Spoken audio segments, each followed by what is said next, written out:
Good evening, Professor. My name is Aarti, and I'm a student of Nursing Leadership and Management. I'm here to discuss about my assignment, which is practice change using critical thinking. So, critical thinking in nursing practice. Critical thinking is the objective analysis and evaluation of a problem. So, before making any judgment, one must think about all the possibilities and its consequences. So, we must identify the key points and analyze all information we have, and then we must take a decision. Personal practice change and clinical judgment. Here I want to share my experience. While working as a nurse in the hospital in ICU, I got patient who was on PCA pump to self-administer morphine. This was my first experience with PCA pump. I prepared myself mentally to deal with the patient. I went to talk to him, but he did not responded. I thought he was sleeping. After 10 minutes, I sensed that something was wrong, and I decided to assess the patient level of consciousness, respiratory rate, and to examine the IV light. I was shocked. His respiration was 8 breaths per minute and he was difficult to arouse. I immediately stopped the IV line and called the physician. It was morphine toxicity.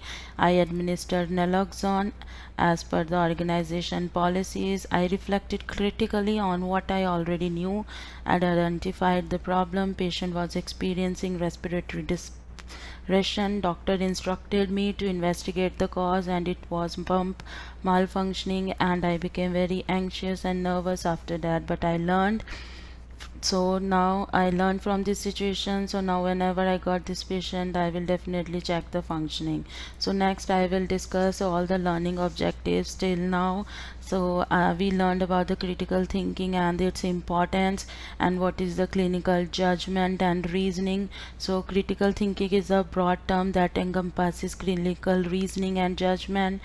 So further we studied the core competencies, which are very much important for the nurses. These are the professional, communicator, clinician, collaborator, coordinator, leader, advocate, educator, and the scholar. So the we talked about the patient advocacy, which means raising a voice on the behalf of the patient. It's very important for nurses to defend their patient and their rights.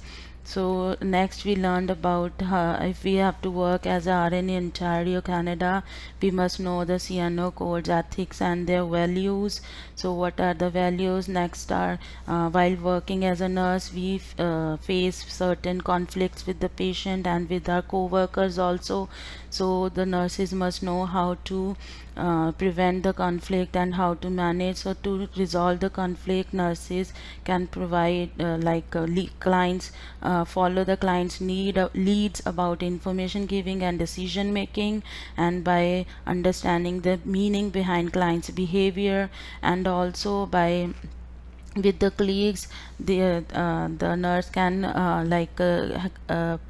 prevent conflict by using the persuasion rather than coercion, and the balance of reason and emotion when working with others. So these are the references. So this was all about my assignment. I hope you like it.